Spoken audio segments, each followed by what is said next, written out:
बड़ों को प्रणाम, छोटों को स्नेह और आशीष। मैं हूँ राजेश त्रिपाठी। स्वागत है आपका मेरे चैनल धर्म दर्पण में। धर्म दर्पण में हम लोग राम कथा अर्थ के साथ कहते हैं और धर्म दर्पण में मेरा प्रमुख शीर्षक है मेरे चैनल का। उसके माध्यम से हम आपको धार्मिक प्रसंग और आपके लाभ के कई उपाय और ऐसे कुछ मंत्र या इसका जाप आदि बताते हैं। आज हम इस विषय में जिस प्रसंग की चर्चा करेंगे वो है रुद्राक्ष। रुद्राक्ष की माला पहने आपने साधुओं को और साधकों को देखा होगा। तो रुद्राक्ष के बारे में आज हम आपको बताएंगे कि रुद्राक्ष किस तरह धारण करें, कैसे पहचाने कौन सा नकली है कौन असली है और क्या इससे लाभ हैं आपको, कैसे उत्पत्ति हुई रुद्राक्ष की। पहली बात तो ये, रुद्राक्ष जो है एक फल होता है, एक पेड़ है रुद्राक्ष जिसके फल की गुठली है रुद्राक्ष। तो शुरू करते हैं इसकी उत्पत्ति से को लेकर के। रुद्राक्ष, इसमें रुद्र जो शब्द है ये रुद्र अवतार शिव से जुड़ा हुआ है, तो इसका सीधा संबंध शिव से ही है। रुद्राक्ष का कैसे है ये आपको हम बताते हैं।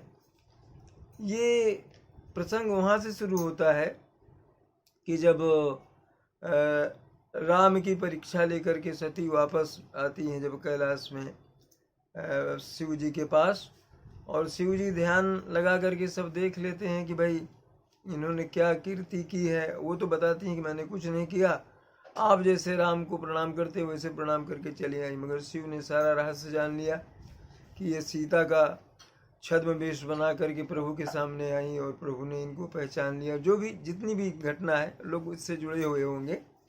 उसके बाद क्या होता है कि शिव तो वहाँ पर सब रहस्य जान लेते। उसके बाद क्या होता है कि जब सती वहाँ आती हैं उस समय इनके जो दक्ष हैं, दक्ष प्रजापति जो इनके पिता हैं सती के, वो यज्ञ कर रहे थे। उस यज्ञ में भाग लेने विमान से देवी देवता अपनी स्त्रियों के साथ जा रहे थे। तो वो विमान अब अनायास या सायास ये नहीं कह सकते, सायास ही होगा, जानबूझ कर किया होगा पार्वती को चिढ़ाने के लिए देवताओं और इन्होंने। तो वो कैलाश के ऊपर से ही जा रहे थे। तो सती ने शिव से पूछा कि ये क्या है, कहाँ जा रहे हैं ये लोग ये विमान। तो उन्होंने बताया कि तुम्हारे पिता दक्ष जो हैं वो यज्ञ कर रहे हैं, उसमें ये लोग सब आमंत्रित हैं, वहाँ जा रहे हैं। तो पार्वती ने कहा कि पिता के यज्ञ में तो मुझे भी जाना है। शिव ने कहा देखो हमारे यहाँ कोई निमंत्रण उन्होंने नहीं भेजा, और जहाँ निमंत्रण न मिले वहाँ अनामंत्रित मना बिना आमंत्रण के नहीं जाना चाहिए। इससे अपमान भी होता है और कष्ट भी हो सकता है। तो पार्वती हठ पकड़ ली। तो शिव ने कहा कि तुम्हारी इच्छा है तुम जाओ, मगर यह मैं फिर कह देता हूँ कि बिना आमंत्रित जगह में जहाँ आपका आमंत्रण नहीं मिला वहाँ जाने से अपमान तो होता ही है।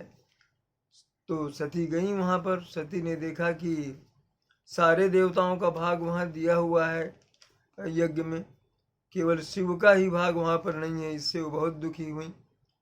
पिता पहले तो ये कि जब वहाँ पहुँची तो उनकी बहनों वगैरह ने बड़ा व्यंग से मुस्कुराते हुए कि अनामंत्रित है, बिना आमंत्रण के चली आई, ऐसा कुछ भाव प्रकट किया। केवल माता ही जो है प्रेम से मिली, पिता भी मैंने बड़े इससे मिले उदासीन भाव से, जैसे उनके आने से कोई उन्हें अंतर ही नहीं हुआ, या पुत्री भाव से पिता भाव से नहीं मिले।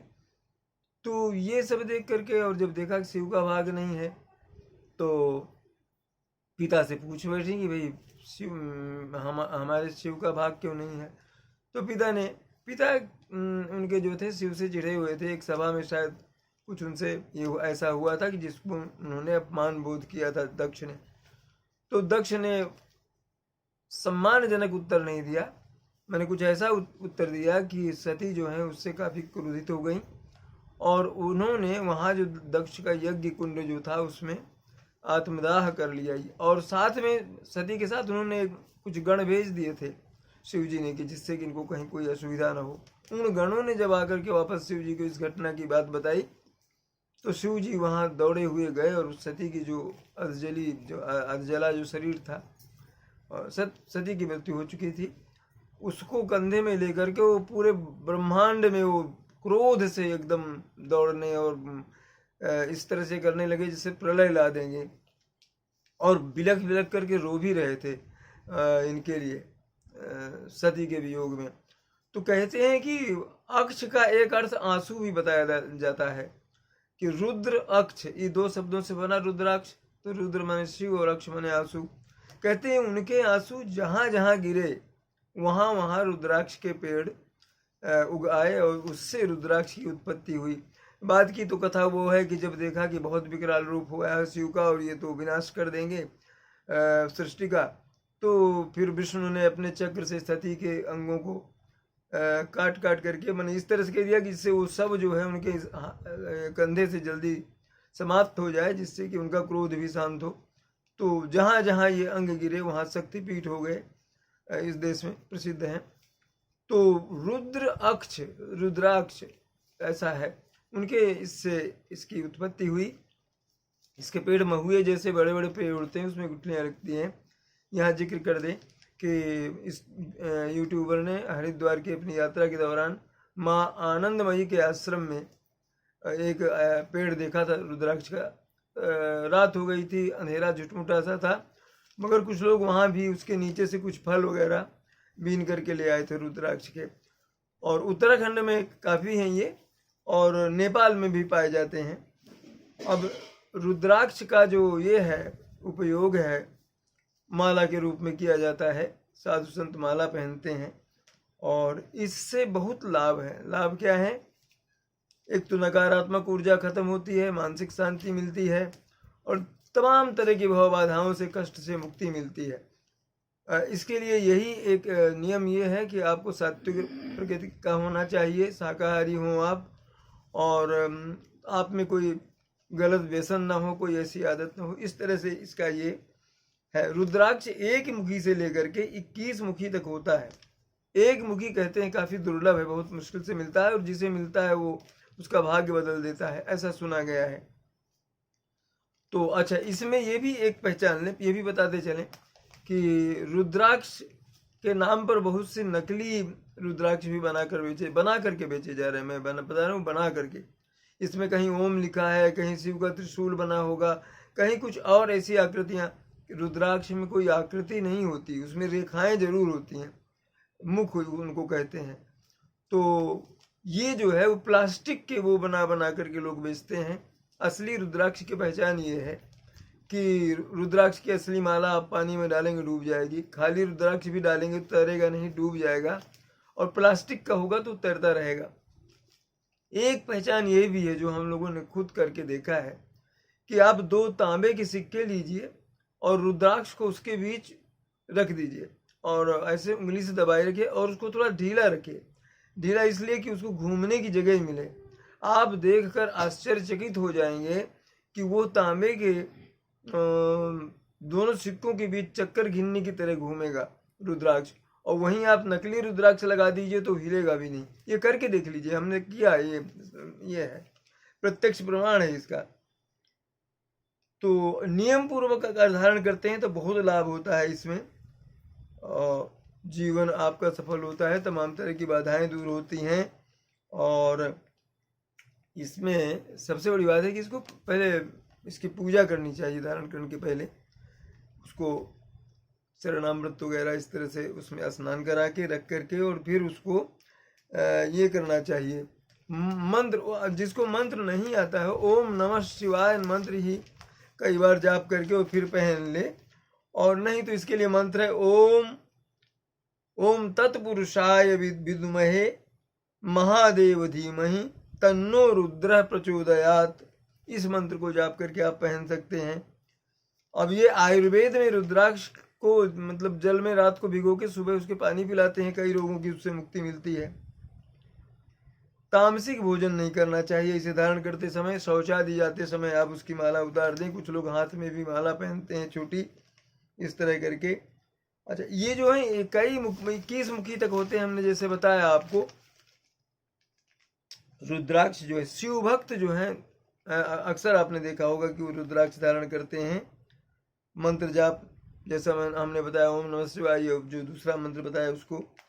पंचमुखी रुद्राक्ष जो है वो प्रचुर मात्रा में पाया जाता है, बहुत ही अधिक। और इसको जो है बृहस्पति का इसमें प्रभाव होता है, उसको बृहस्पति का ये माना जाता है। माला धारण करें उसे, और इससे क्या होता है कि आपके बिगड़े काम बनेंगे, आपकी नकारात्मक ऊर्जा खत्म होगी, सकारात्मक ऊर्जा की जो है सृष्टि होगी। काल सर्प दोष, पितृ दोष, किसी तरह का अगर सांप लगा है वो मिट जाएगा। और राहु दोष है, शनि केतु अगर दोष है तो ये दूर होंगे, सब प्रकार की पीड़ा दूर होगी। सूर्य जो है एक मुखी जो है वो सूर्य का प्रतिनिधित्व माना जाता है, और चंद्र और सूर्य दोनों का प्रतिनिधि है 2 मुखी रुद्राक्ष। और मंगल का है 3 मुखी रुद्राक्ष, बुध का है 4 मुखी, गुरु का 5 मुखी। और ये जो इस तरह से शुक्र का 8 मुखी, बुध का 4 मुखी, और शनि का 7 और राहु केतु का 9 मुखी रुद्राक्ष माना गया है कि ये इन ग्रहों के प्रतिनिधि करते हैं। तो इस तरह से रुद्राक्ष धारण करें। इसमें देखिए कुछ कुछ रुद्राक्ष के नाम पर आपको भद्राक्ष और सोमाक्ष भी लोग बेच देते हैं, वो रुद्राक्ष नहीं है, वो इनके नाम जैसे हैं मगर वो रुद्राक्ष नहीं है, और रुद्राक्ष का फल भी वो आपको नहीं देंगे। 9 मुखी रुद्राक्ष ज़्यादा प्रभावी नहीं होता है, तो इसको नहीं ले तो सही है। ये रुद्राक्ष के प्रयोग हैं। और आप इसको ऐसा भी है कि ऐसे तेल में डुबो कर रख दें पहले, वो जो पूजा मैंने बताई थी, उसके बाद उसको पंचामृत से स्नान करा के साफ कपड़े में रखें, और उसके बाद चंदन धूप दीप और इससे पूजन करके, और उसके बाद वो मंत्र जो बताया था ओम नमः शिवाय, या तो वो ओम तत्पुरुषाय विद्महे महादेव धीमहि तन्नो रुद्रः प्रचोदयात मंत्र से पढ़ करके आप उसका धारण करें। उसको तामसिक भोजन नहीं करेंगे, और नकारात्मक ऊर्जा जो आपके है जीवन में वो खत्म होगी, सकारात्मक ऊर्जा का सृजन होगा। भूत प्रेत बाधा जो भी है, टोने टुटके अगर किसी ने किए तो कहते हैं रुद्राक्ष धारण से इन चीज़ों का प्रभाव कम हो जाता है, उससे फिर प्रभावित नहीं होते हैं लोग। शुक्ल पक्ष के सोमवार को धारण करने का विधान बताया गया है कि बहुत अच्छा होता है इसको धारण करने से।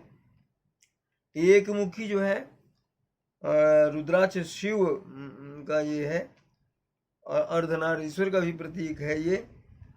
इसी तरह से और दूसरे मुख्य जो रुद्राक्ष हैं उनका अपना ये है, जैसे कि ब्रह्मा का 5 मुखी, और जो 3 मुखी है वो त्रिदेवों का प्रतीक माना गया, ब्रह्मा विष्णु महेश का। और इस तरह से 6 मुखी जो कार्तिकेय का प्रतिनिधित्व है, 7 मुखी जो है वो महालक्ष्मी का ये माना जाता है। इस तरह से 8 मुखी गणेश का, 9 मुखी भैरव का, और 10 मुखी विष्णु, 11 मुखी जो है शिव और हनुमान का, 12 मुखी सूर्य का, 13 मुखी इंद्र का, ये सब उनके प्रति ये माने जाते हैं। और 14 मुखी हनुमान का, और 15 मुखी पशुपतिनाथ का ये माने जाते हैं। 16 जो है शिव विष्णु, और 17 जो है राम का। इस तरह से इनके माने गए हैं। जितने मुखी उतने देवताओं के इसमें बताया गया है। और 18 मुखी भैरव का है, 19 जो है वो इसका है, 20 जो है जनार्दन का है, 21 जो है वो सभी देवताओं का माना गया है। 19 मुखी जो है वो नारायण का प्रतिनिधित्व करता है। मेष राशि वालों को 3 मुखी छोड़ करके सभी रुद्राक्ष कुछ भी है वो पहन सकते हैं। वृष वाले 5 मुखी पहने, और 10 मुखी भी पहन सकते हैं। मिथुन वाले 4 मुखी या 11 मुखी रुद्राक्ष पहने धारण करें। कर्क वाले 4 मुखी, और सिंह वाले जो है 5 मुखी, और कन्या वाले जो हैं गौरी शंकर रुद्राक्ष एक आता है वो उसको पहने। तुला वाले 7 मुखी, वृश्चिक वाले 8 या 19 मुखी, और धनु वाले 1 मुखी, मकर वाले 10 या 13 मुखी, और कुंभ वाले 7 मुखी और मीन वाले 1 मुखी रुद्राक्ष का धारण करें। इस तरह से राशि के अनुसार भी ये नियत किया गया है कि कौन से क्या पहन सकते हैं। ये रुद्राक्ष जो है वो एक तो पहली बात है मानसिक शांति लाता है। आपने देखा होगा कि बड़े बड़े जो महात्मा लोग हैं जो रुद्राक्ष को धारण करते हैं, उनको कितना भी कोई कटु वचन कहे तो बहुत उनमें सहन शक्ति होती है, वो ज़्यादा प्रत्युत्तर नहीं देते। तो रुद्राक्ष युगों युगों से चला रहा है। जब जैसा हमने बताया कि शिव की इससे उत्पत्ति हुई, इसकी आयुर्वेदिक औषधियों में वो इसका जल जो है पिलाया जाता है, इस तरह से किया जाता है।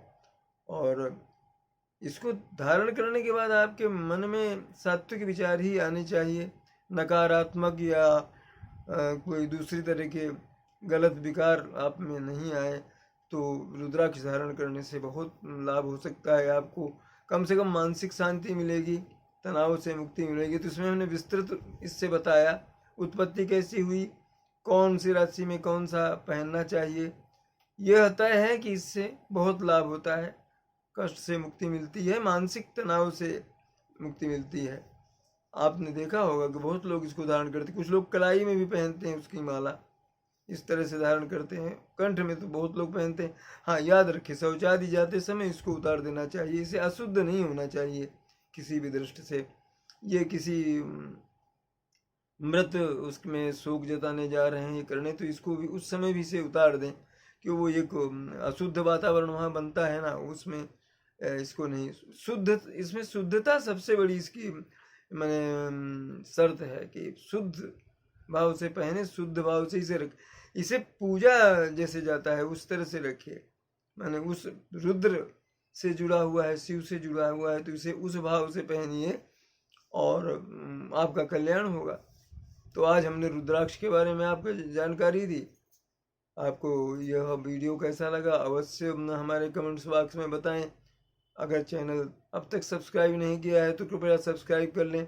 आज इतना ही, फिर मिलते हैं किसी अगले वीडियो के साथ। नमस्कार, प्रणाम।